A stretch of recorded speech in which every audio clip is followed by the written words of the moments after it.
keinginan-keinginan dunia ini dan hidup tanpa Roh Kudus. Ya, jadi saat ini sering ya kita menemui ya, bukan hanya di dalam suatu komunitas, bahkan di dalam gereja pun mulai muncul. Jadi yang mengejek-mengejek, yang mungkin bisa dibilang nabi-nabi palsu, mereka mengeluarkan keinginan untuk memecah belah.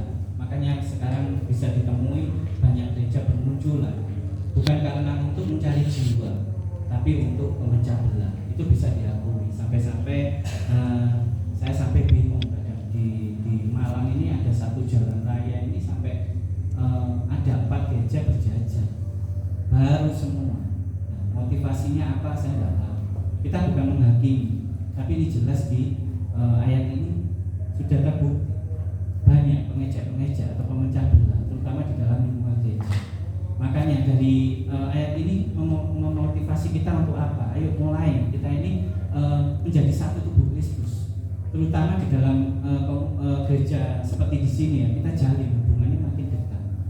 Terlebih jangan hanya jadi penonton aja, cuma mengikuti aktivitas gereja, memuji, menyembah, setelah itu pulang selesai. Bukan. Ayo kita mulai melayani. Ini yang dilupakan. Kita semua bisa melayani. Jangan merasa minder, aku isanya apa? Aku tidak bisa apa-apa. Kita pasti punya, tapi kita belum berani mengeluarkan. Ya seperti contoh lansia ini, yang mungkin saya pikir waduh nggak mungkin ya, bahwa lansia apalagi sudah umur di atas 70, ompong, reot, nggak karuan, lemah fisik dan sakit-sakitan, itu pikiran mereka. Tapi dengan kita bawa mereka melayani, sudah terasa beda. Antusias mereka beda sekali. Seperti tadi ini juga ada perbincangan di dalam mobil tadi, sudah beda. Kita ini bawanya untuk menyenangkan hati Tuhan itu sudah beda. Jadi tidak cuma gini-gini aja. Terlebih lagi sampai-sampai bisa diomong wis ibadah lansia, wis pokoknya cukup dikasih konsumsi, kasih sembako tiap bulan selesai. Masa kayak gitu toh? Ayo mulai gereja ini jangan mandang seperti itu aja. Bawa mereka untuk melayani, bawa mereka untuk lebih dekat lagi sama Tuhan. Itu yang perlu. Jadi jangan apalagi dianggap seperti wis pokoknya lansia masih wake, wis pokoknya wake, pokok cukup dikasih makan selesai. Jangan mandang seperti itu. Kalau kita bawa mereka untuk melayani luar biasa. Sampai-sampai saya punya asumsi sendiri bahwa tanpa lansia tidak ada atmosfer di dalam suatu gereja. Anggap aja gereja ini mudah-mudinya ada 10 sampai 20 orang. Mereka merasa atmosfernya hidup sudah. Atmosfer ibadah ini hidup, tapi lain. Begitu ada 20, mau dikirim lagi lansia kurang lebih 50, sudah beda. Pasti lebih hidup.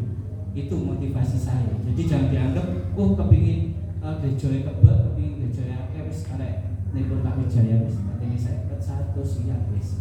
Bukan. Pikir mana demo atau apa ngejak akeh-akeh kan gitu. Enggak, tapi lansia saya bawa untuk menghidupkan. Yang dianggap mereka yang dulu anggap mereka merek, pokoknya dikasih ini dilayani ya sudah.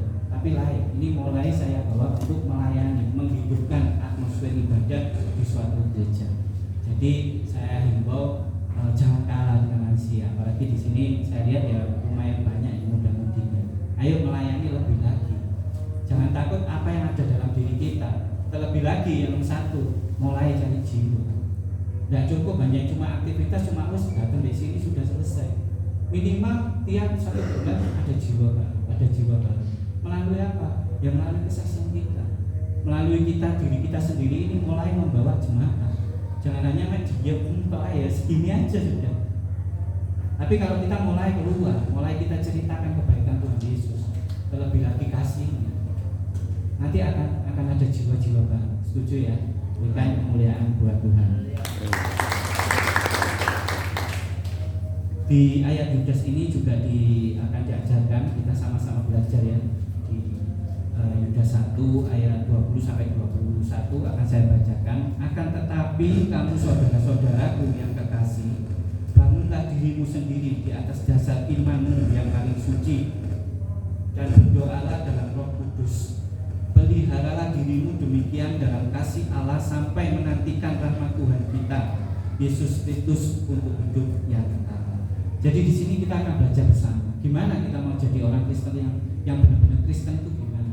Ya itu tadi kembali, bukan cukup hanya cuma berdiri ikuti aktivitas gereja sudah selesai, memuji menyembah berdoa sudah, tapi di luaran sudah bukan orang Kristen seperti orang pada halayak umumnya.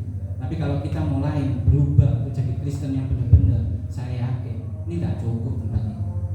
Pasti saya yakin dan percaya, saya selalu rindu buat jemaat-jemaat itu tidak cukup lah sampai seperti ini aja tidak cukup. Ayo kita mulai di luar.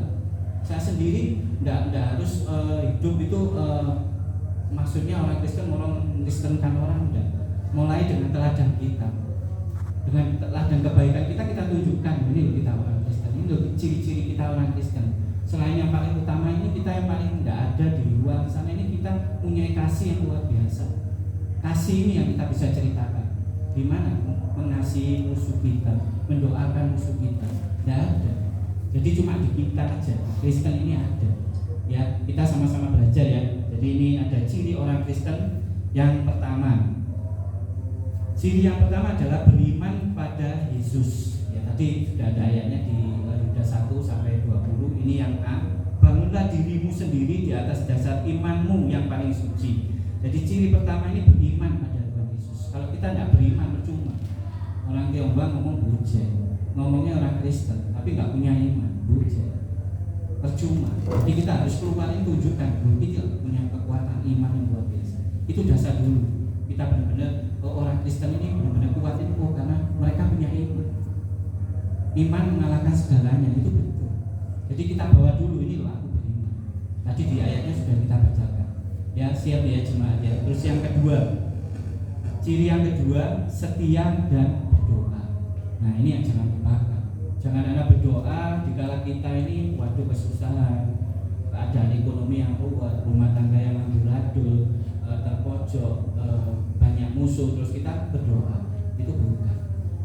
Ciri orang Kristen yang kedua ini, berdoa itu tidak kenal waktu, tidak kenal sikon, terus berdoa. Karena berdoa ini jalan kita untuk berhubungan dengan Tuhan lebih dekat lagi. Lewat doa kita akan dikuatkan iman kita. Kita terus berdoa. Saya di komunitas ini bukan hanya juga kumpul-kumpul aja enggak. Setiap Kamis kita ada wilayah. Ya memang ini ada hikmat sih waktu itu PPKM memang terlebih lagi lansia ada larangan kan berdoa. Larangan beribadah. Hikmatnya Tuhan gimana? Harus di gereja kita berdoa. Di rumah bisa, di suatu komunitas kecil bisa. Akhirnya saya punya inisiatif, tak di rumah jemaat wis. Akhirnya puji Tuhan sampai 9 tempat, sampai 9 wilayah. Hampir sekarang ini hampir 11. Jadi setiap Kamis itu ada doa. Mereka kumpul-kumpul. Tidak usah harus pergi gereja jarak jauh sudah. Kumpul seandainya di wilayah Blimbing. Nah, ada wilayah Blimbing 20-25 orang berkumpul kita muji berdoa. Itu sudah merupakan ini loh Kristen. Ya masa kita kalah sih dengan mereka di seberang. Mereka selalu rutin, bukan hanya ya maaf, bukan hanya pengajian mereka lakukan. Tapi kita pun bisa. Ayo bikin komunitas-komunitas kecil, nah, harus di gereja kok. Di wilayah di rumah jemaat pun kita bisa. Kita lakukan itu apa yang pertama, berdoa untuk menguatkan iman kita. Ya, itu yang kedua. Yang ketiga, ciri yang ketiga orang Kristen hidup dalam kasih Allah. Nah, kita kembali. Orang Kristen ini memiliki kasih yang luar biasa. Ada ayatnya juga di Yudas 1 ayat 21a tadi, peliharalah dirimu demikian dalam kasih Allah. Nah ini kita harus pegang. Ini kekuatan kita. Kasih ini melebihi segalanya. Kita bisa ceritakan keluar. Terlebih ya seperti yang dilakukan dengan komunitas JIG Stockholm, kita memiliki kasih. Kelemahan kita lemah. Namanya orang tua lemah. Terlebih lagi komunitas yang isinya orang lansia, tapi kita memiliki kasih yang sangat luar biasa. Dan di situ nanti Tuhan akan menyertai. Di situ Tuhan akan mencukupi. Kita bisa memberkati bukan cuma 1-2 orang. Yang kemarin hampir ratusan orang kita cinta. Kita berkati dengan kekuatan lansia. Kita nggak bisa terpikir. Kadang saya, kok bisa ya? Saya nggak pernah bikin proposal, bikin stempel tanda tangannya boleh sumbangan mubeng lansia tak perdayakan.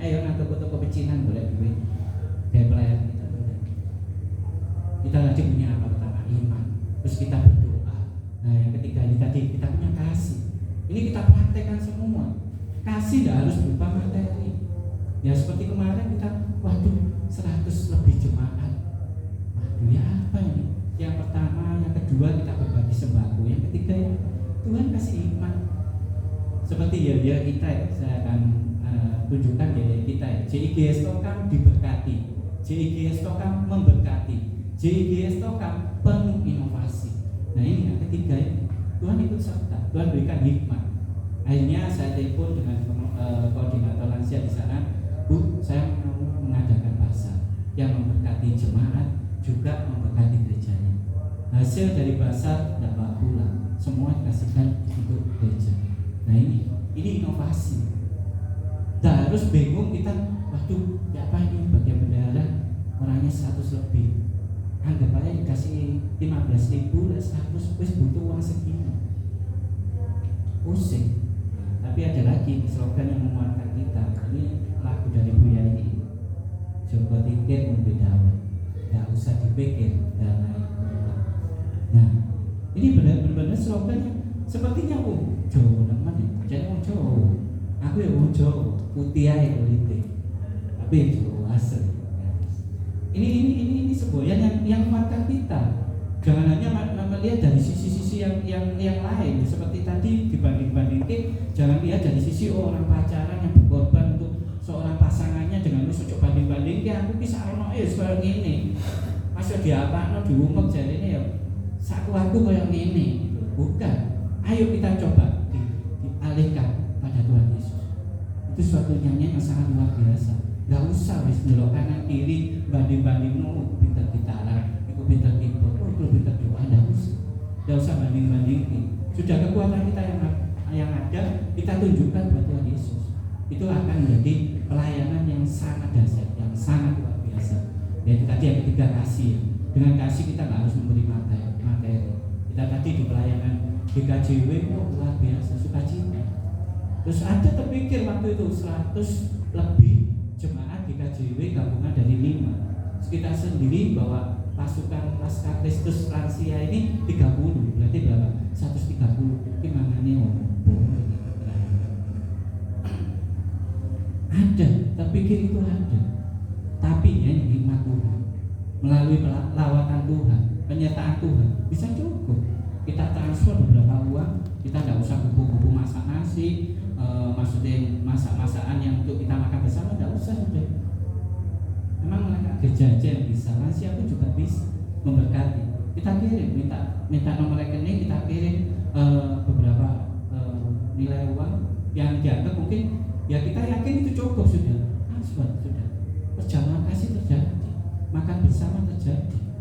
Terus ketemu beberapa tawon, ketemu pepes apa biaya, nggak tahu apa jangan pepes apa itu, ketemu semua lengkap sudah. Nggak harus ngomong huyung, baik dulu, baik pun enggak sudah. Dengan kemampuan apa yang ada kita berikan. Di situ ada sukacita. Lihat jemaat makan bersama, berjamaah kasih. Itu luar biasa. Dan pelayan-pelayan senang. Ya itu yang ketiga. Ayo kita utamakan kasih. Itu yang luar biasa. Yang terakhir, yang keempat, ciri orang Kristen hidup dalam pengharapan. Nah ini kita lupa bahwa orang Kristen ini punya pengharapan yang luar biasa itu pada Tuhan. Kita nggak bisa mengandalkan diri kita sendiri. Kekuatan apa? Beritahu saya kekuatan apa yang mau diandalkan. Saya bisa cerita tentang suatu gereja, saya tidak mau nyebut. Itu merasa mengandalkan super power kekuatan kita sendiri. Wes seorang jemaat orang piro bagi amplop, berbagi amplop. Tapi mereka lupa bahwa kuasa yang paling besar itu Tuhan. Dan cukup lama mengandalkan kekuatan. Manusia ada batasnya. Mau sampai seberapa mau ngasih? Iya kan? Sampai kejadian yang paling terakhir tentang yang terjadi di Indonesia ini, ya kita kaget. Orang yang punya power yang sangat kuat, uang bukan miliaran sudah, triliunan. Tapi kalau Tuhan berkehendak atas kuasanya, sudah balik lagi di titik nol, bila perlu di titik negatif. Itu yang kita lupakan. Maka sikon apapun saat ini, ayo kita punya pengharapan penuhnya sama Tuhan aja. Terlebih saat-saat seperti susah, boleh duit itu susah. Terus kalau kamu sahabat antar sesamamu, ya udah ada, pasti ada. Aku dewe susah, aku dewe angel kok itu.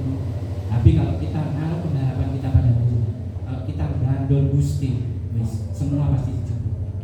Nah, yang penting rasa cukup itu dulu. Karena kalau kita kepinginnya macam-macam apa aja dan ontek, betul ya jemaat ya.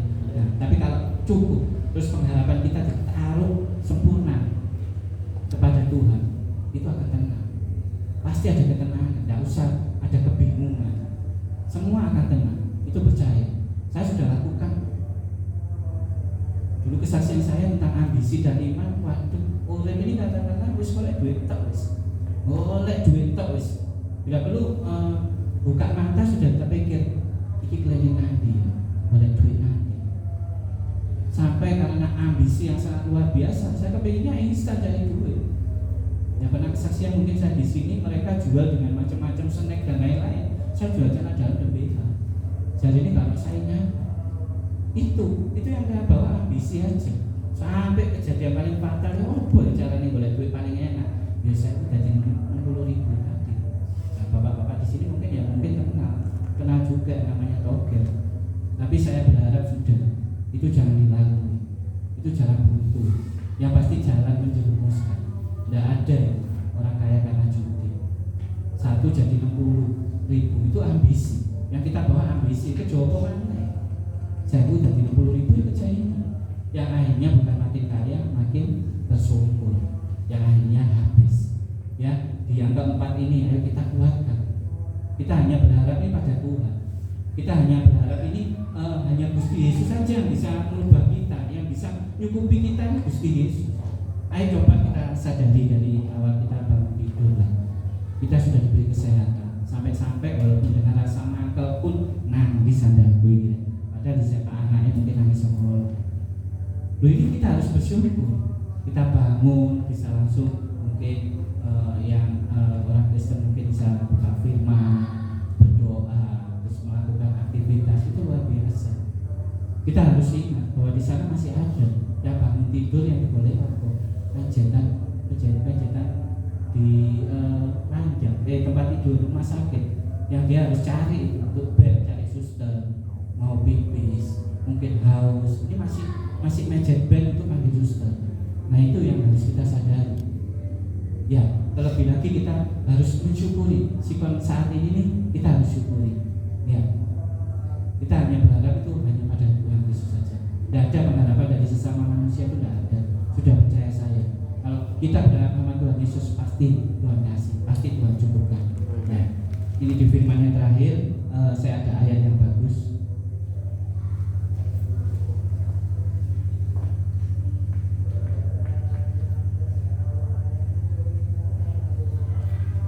Yudas 1 ayat 21 yang lebih. Nah, ini yang menguatkan kita. Ini dipegang benar ini ayat ini. Jadi sambil menantikan rahmat Tuhan kita Yesus Kristus untuk hidup yang kekal. Kata rahmat dalam Alkitab bahasa Inggrisnya itu mercy, belas kasih atau menantikan. Nah ini kita harus menantikan itu apa? Mercy, belas kasih Tuhan. Kita ini dilawat sampai saat ini belas kasih Tuhan. Kita nggak mungkin hidup sampai saat ini. Saya lihat wajah-wajah di sini waduh luar biasa. Apalagi punya gembala yang waduh. Ini gembala yang luar biasa. Saya lihat di Facebooknya. Ikuti UMKM, apalagi rekan-rekannya. Loh ini teladan, ikut. Pengharapannya tetap bagi Tuhan, tapi di dunia dia tetap berusaha. Apa yang bisa dilakukan pokoknya positif dilakukan. Saya yakin gembala di sini pasti menjadi teladan buat jemaat-jemaat tempat ini. Yang pasti ikuti teladannya, terlebih lagi teladan Kristus. Itu yang harus diikuti. Ya, akhir dari firman seperti biasanya saya selalu memberikan satu dongeng, satu cerita. Ya bukan karena ini lansia ini kebanyakan kalau lansia itu kembali ke masa kanak-kanak, dan masa kanak-kanak paling senang didongengin. Enggak. Kita memberikan spirit. Kita berikan motivasi supaya apa? Punya kekuatan. Lansia punya kekuatan. Saya sendiri sampai nggak nyangka berapa cerita yang ada di dalam saya ini. Tapi Tuhan selalu kasih baru. Tuhan kasih baru. Nggak tahu datangnya dari mana. Tuhan seperti ke sini loh, kasih ini. Ya seperti saat ini saya selalu baru. Nanti tanya aja, nah, mungkin sesekali memang lansia ada mendengarkan cerita yang mungkin sama. Tapi Tuhan selalu kasih hikmah terus. Cerita-cerita baru selalu kasih hikmah. Ya ini ada cerita yang mungkin ya sudah pernah didengarkan, mungkin sudah cerita umum. Saya mempunyai cerita tentang Raja Wali yang mungkin menurut cerita-cerita lama Raja Wali ini punya hal yang istimewa, terlebih dalam umurnya dia harus istilahnya bertapa supaya dia memperpanjang umurnya bahkan sampai 50 tahun. Dan dia memperpanjang umurnya itu dia kayak bertapa, dia harus mematangkan kukunya, bulunya seperti rontok. Kayak kasarannya orang Jawa murah Pak ya. Waduh, bapaknya lagi serius ini berarti. Jadi seperti murah. Jadi ada masanya itu orang itu seperti Raja Wali itu harus murah dulu baru dia bisa diperpanjang. Tapi ada kelebihan lain. Ini yang bisa menjadi motivasi, menjadi kekuatan. Apa kita mau kepingin jadi Raja Wali? Seakan-akan gambar Raja Wali di suatu logo jaket gambar Raja Wali. Semua logo-logo digambarkan Raja Wali. Sampai snack ya Raja Wali. Capek lilin cap Raja Wali. Jadi Raja Wali ini kayak gambar-gambar yang waduh luar biasa. Jadi Raja Wali ini punya keistimewaan. Yang nomor satu, ini cerita yang benar-benar menguatkan kita, terlebih dalam sikon saat ini. Raja Wali, kalau mau ada badai itu dia tahu. Kalau mau ada badai itu dia tahu. Mungkin manusia melalui alat-alat deteksi dan macam-macam. Raja Wali sudah tidak.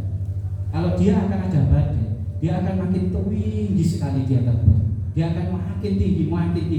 Dan akhirnya jika badai terjadi, dia sudah di atasnya. Dia mengendalikan angin-angin itu, dia sudah di atasnya. Dia tidak ngurus ada badai besar, ada badai apa, dia tinggi terus. Sampai setinggi apa, dia harus di atas badai itu. Nah ini kelebihannya Raja Wali. Di dalam kehidupan manusia sama. Sikon saat ini tidak enak. Siapa sih ngomong enak?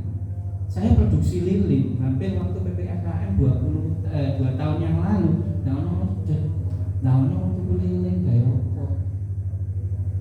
luar pulau yang butuh lilin itu ya stop, sudah tidak ada. Tapi tetap tadi kembali yang keempat, pengharapan kita sama Tuhan. Kita semakin melekat sama Tuhan. Delala ketemu nih karbon yang saya anggap sebagai sampingan aja. Saya bikin 20, tintanya lorong nggak baik. Sampai jirikan ini sampai berduka kasarnya. Tapi Tuhan bimbing akan jadi berat. Saya mungkin pernah cerita juga bahwa saya pernah memberkati orang ngurusi jirikan bekas ini. Yang saya kasih beberapa juta, dia nangis. Dia bisa belikan anaknya handphone untuk online waktu itu. Dia juga kaget menerima uang jutaan yang padahal barang itu udah ada. Waktu itu saya sempat butuh 1 hari 500 jirikan. Ini benar. Yang jual yang kita berkati siapa pendeta juga ikut jual. Mobil bukan mobil pickup, sudah Avanza penuhi sudah sama namanya karbon. Jadi kalau pengharapan kita tahu sama Tuhan, kita nggak ada Gusti, Tuhan tahu keperluan kita tahu. Nah, waktu dikala 20-30 jirikan ini tidak laku, saya pelayanan. Waktu itu mungkin sempat kesini enggak, saya ini cuma ngawal. Saya ini hanya dampingi. Nah, mungkin yang sering kesini ya Paulus Ongkowijoyo. Keren. Kalau sejemaat sudah hafal, ya sudah ganti Dureng di Malang. Ya Pak, pasti dengar ya Pak ya, pasti pernah dengar ya. Nah, ini burut ini seneng jadwal di sini. Ada Yunus, ada lain-lainnya. Saya sekarang sama UBP. Saya ngintili aja. Nah, waktu saya ngintili itu siapa? Jirikan ini siapa? 3, 4, ke Malang Selatan, kemana-mana. Bukan untuk terkenal saya ini bikin karbon, bukan karena rasa nggak paham. Ini mulai saya ini memberkati. Dan endingnya Tuhan buka jalan. Saya tidak ada acara untuk undang-undang COVID apa ya? Kemarin ini butuh karbon, saya tidak ada. Saya juga nggak tahu waktu itu ada penyemprotan ini apa sih disemprot. Ternyata karbon dicampur sama baiknya itu. Masih ngalami ya di sini ya waktu pandemi ada semprot-semprot ya. Nah itu sebagian karbon juga. Yang akhirnya intinya saya harus produksi produksi 500 per hari. Itu sangat luar biasa. Sampai-sampai ada yang ngomong ini buah dari tindakanmu, kamu mau memberkati. Sama, ayo kita mulai. Seperti tadi saya jadikan dia inovasi baru. Ayo lakukan. Saya bikin grup BBM, saya dapat apa? Tidak dapat apa-apa. BBM itu berkat buat memberkati. Asal usulnya cuma orang yang dulu di masa PPKM ini, waktu badanku presto gak payu, aduh ayam bangkit, ayam gorengku gak payu, restoku 30 pegawai saya tidak diwulu gak payu, aku bikin apa gak payu, tak kumpul no. Hanya inisiatif untuk mengumpulkan mereka dalam satu grup. Ya puji Tuhan sekarang sampai hampir 200. Yang mungkin pikiran orang lah, konco pada konco lah, tuku pada buku nih, itu pikiran orang pendek. Ya bukan merasa saya ini orang Tionghoa jago bisnis, pengusaha, ya itu orang pendek. Pikiran orang pendek seakan-akan oleh pondok ngumpul kabeh 200 wong lah konco pada tuku-tukuan, ya bosen nak mandek bukan. Ini ada perpanjangannya. Boleh ayam bertuduh sama orang sini tidak kenal ini dia di Malang boleh bertuduh, otomatis langsung arahnya ke BBM ke temannya. Itu terus reklame gratis istilahnya. Nah itu berpikiran yang kacau. Sampai hari ini tetap berjalan. Yaitu yang namanya inovasi terus dilakukan. Ya seperti Raja Wali tadi. Kita jangan menyerah. Kita makin tinggi aja. Seperti Raja Wali. Tingginya untuk apa? Untuk Tuhan. Makin mendekat sama Tuhan. Nanti badai akan kita lihat aja. Oh gini. Cuma itu aja. Jadi kita makin tinggi aja. Nah, yang terakhir, kenapa Raja Wali ini jadi simbol? Kenapa Raja Wali ini bisa jadi teladan benar? Selain tadi yang bisa memperpanjang umur dengan kita ini betapa itu dalam mengoreksi diri. Kita melucuti semua yang kiranya tidak berfungsi dalam diri kita, yang jelek-jelek kita lucuti. Baru kita nanti panjang umur. Yang kedua tadi kita harus terbang lebih tinggi lagi menghadapi badai. Tingginya bukan kalau tak jamin nang helikopter satu duduk bukan. Melambung tinggi dalam arti mendekatkan diri sama Tuhan semakin dekat lagi. Nah, dan yang ketiga yang mungkin mereka lupakan tuh Raja Wali ini apa mana? Ada satu lagi kekuatan Raja Wali yang mungkin kita anggap Raja Wali harus seperti itu sudah pokoknya melambung tinggi. Nah ini yang saat ini kita lupakan. Raja Wali hanya ada musuhnya paling enggak takut sama Raja Wali itu seekor gagak. Seekor gagak itu binatang paling berani nyerang Raja Wali. Dia sama-sama terbang dalam ketinggian tertentu, dia akan terbang juga Raja Wali ini. Dia akan nyucui, istilahnya nyucui apa bahasa Indonesia ini. Saking Jawa yang ini matukin hasil Raja Wali. Itu dia tinggi terbang tinggi. Tapi Raja Wali tidak mereka. Sudah cirinya gimana dia untuk menggagalkan Raja Wali itu mencuri dalam istilah saat ini yaitu tadi sikut-sikutan, saling menghakimi, mungkin menjatuhkan. Sama burung gagak saat ini ada. Dia akan mantuk Raja Wali. Cuma kembali lagi cara Raja Wali gimana? Dia akan bawa gagak ini akan dia bawa ini makin tinggi, semakin tinggi, dan sampai tingginya Raja Wali terbang ini, gagak ini sampai tidak bisa nafas, yang akhirnya pasti akan dilepaskan. Ini ciri-ciri Raja Wali yang benar-benar nyata. Gagak ini akan lepas kok setelah dia dalam ketinggian tertentu tidak akan bisa nafas. Tapi Raja Wali punya kelebihan, di ketinggian ini dia akan kuat. Dan Raja Wali ini akan lepaskan. Sama saat ini, ayo kita pinginnya jadi Raja Wali. Kita habiskan gagak-gagak yang mungkin jahat-jahat seperti itu. Saat ini makin banyak gagak-gagak itu.